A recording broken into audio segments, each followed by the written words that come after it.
Good morning.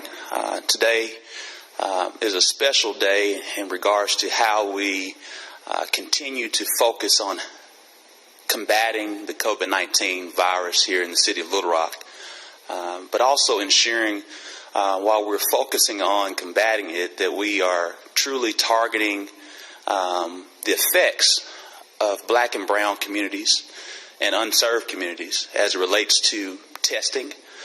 We understand at this point in time that the black community in Arkansas represents about 16% of the population, but we understand now that 26% of the confirmed cases in Arkansas represent black men and women, and 36% of the confirmed deaths are black men and women.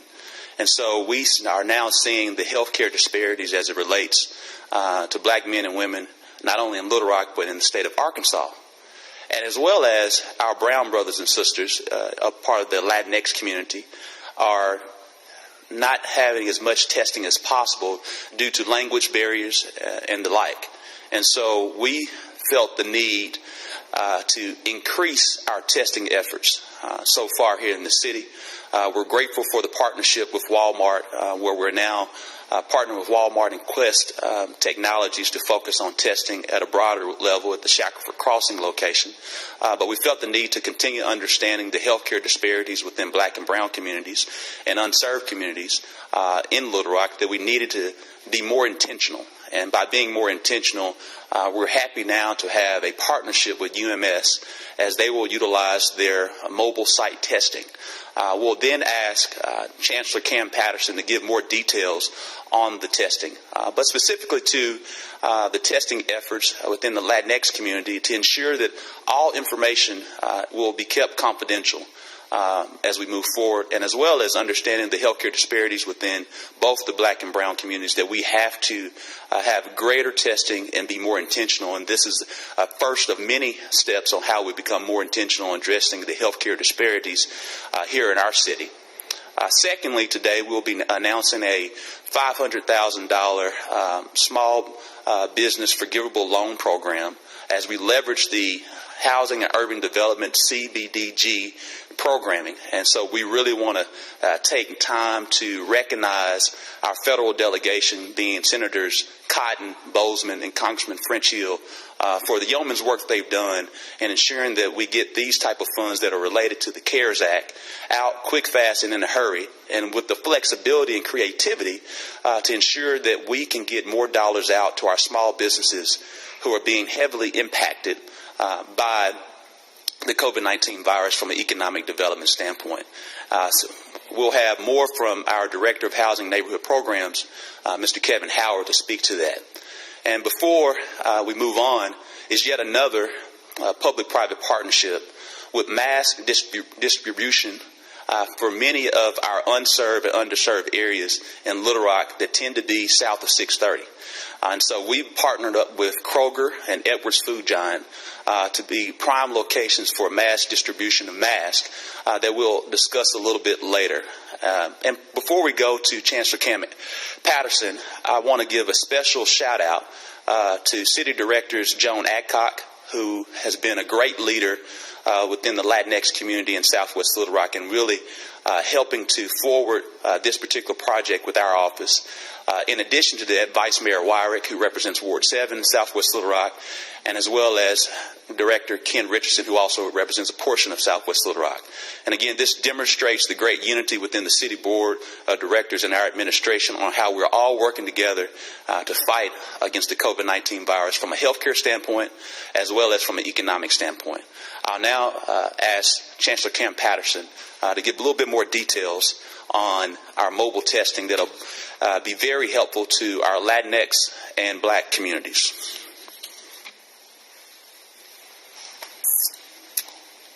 Good morning, and I'm glad to see so many of you wearing masks and everybody socially distancing in here. We at UMS are very excited about the opportunity to expand our COVID-19 testing into Southwest Little Rock. And Mayor Scott, we appreciate all you're doing to help to make this happen, and I want to join you in thanking City Directors Adcock and Richardson for also being an important part of this effort. We couldn't do this without other partners as well, and I want to give a shout out and thank you to the Mexican Consulate, the Arkansas Minority Health Commission, and Arkansas Children's Hospital, who will be helping us with our screening efforts in Southwest Little Rock.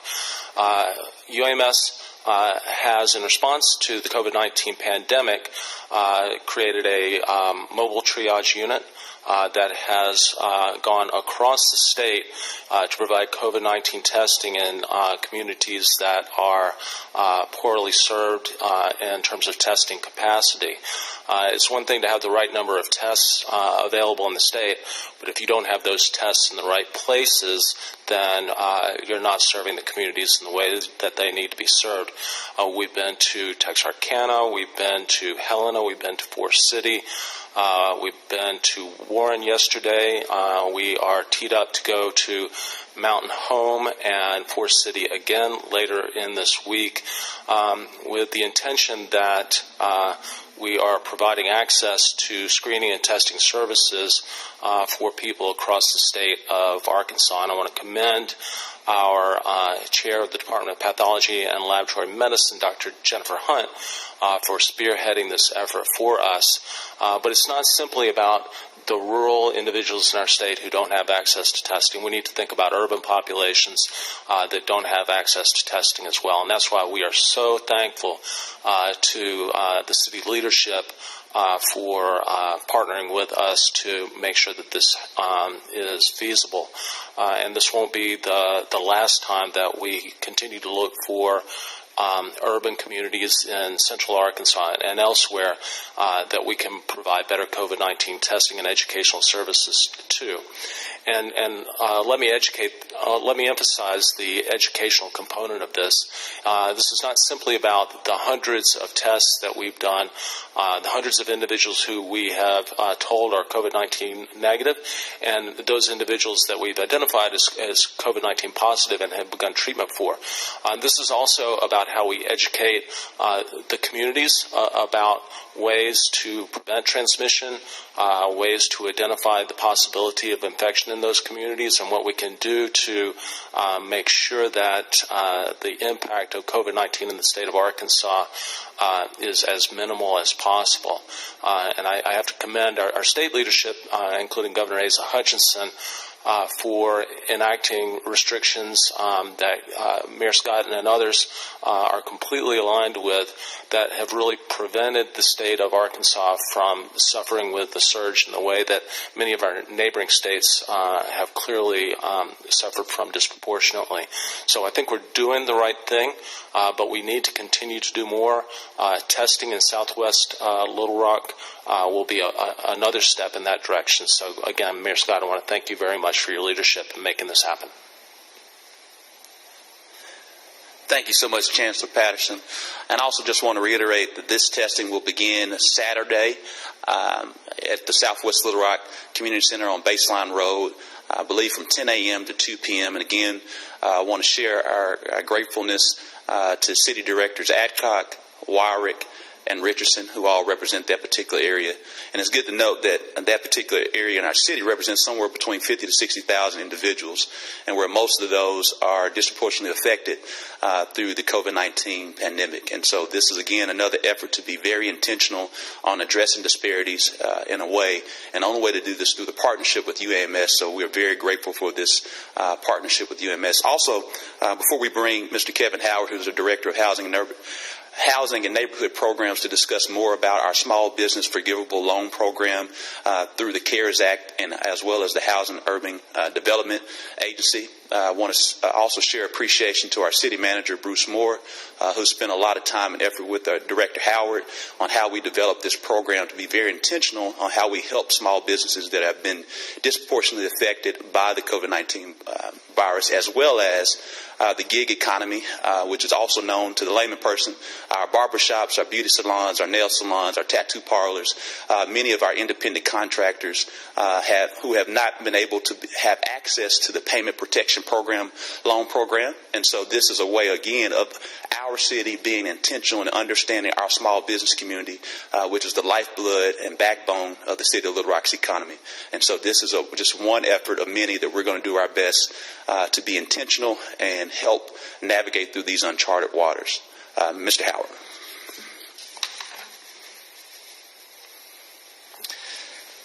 Thank you, Mayor Scott.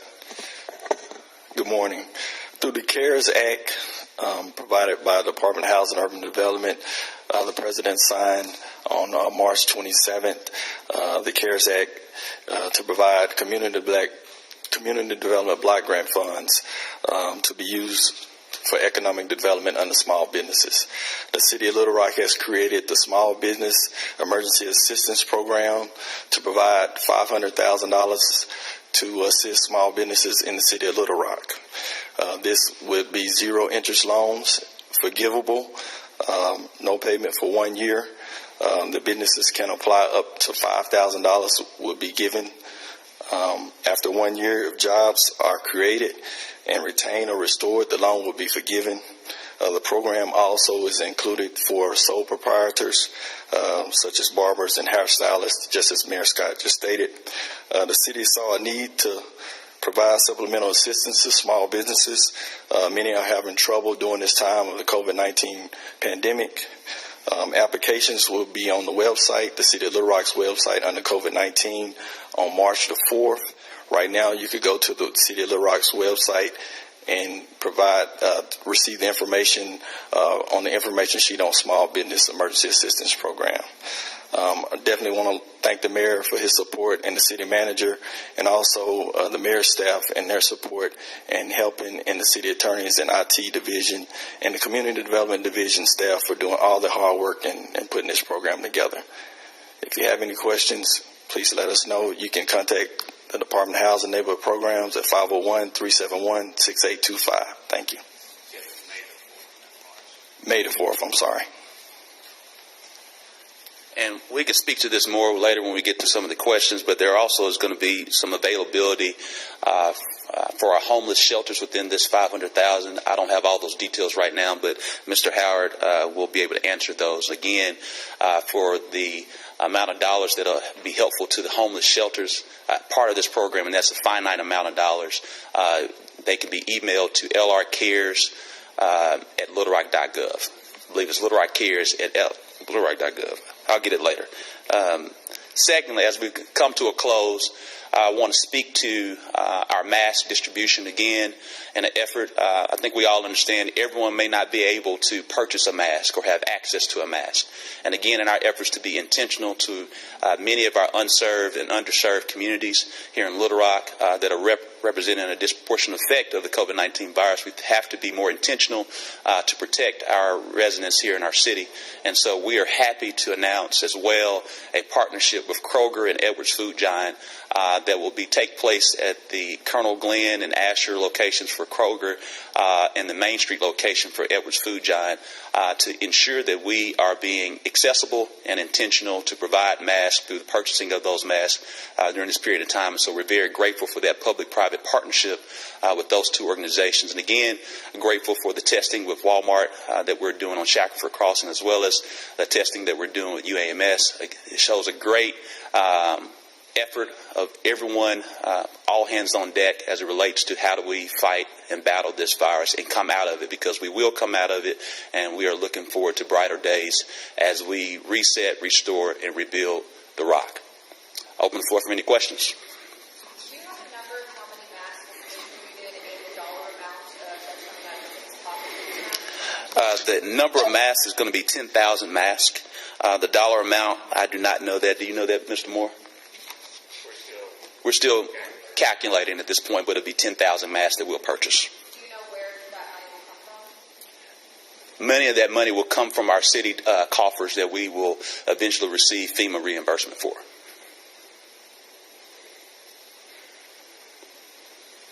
So today at the governor's press conference, he's going to announce a decision for the restaurants in the state when to open and timeline with that. Will you consider lifting the Little Rock curfew along with that timeline for open restaurants?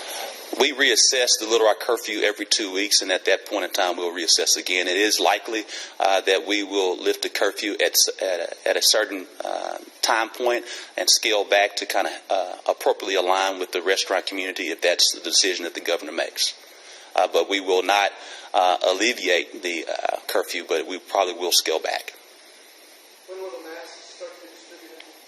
I believe that is May the 8th.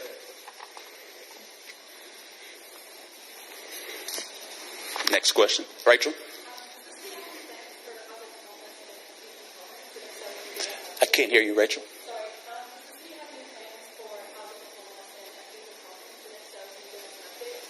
We have been, as we shared at the very beginning, that we've been looking into plans on how we can help with housing the homeless. We did run into some issues with Medicaid, and since that time, we've been working with our federal delegation to increase the guidelines for the Housing Urban Development Emergency Solutions Grant. And the Emergency Solutions Grant will give the ability for cities to kind of get a bit more creative with housing the homeless at this point in time. And so we have to be very prudent and wise with our dollars and move in that fashion. However, as you know, we've already provided close to $30,000 worth of grants to homeless shelters.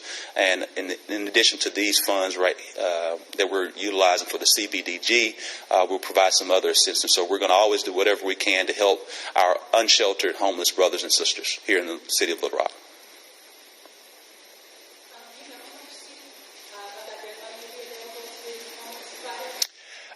Mr. Howard or Mr. Moore?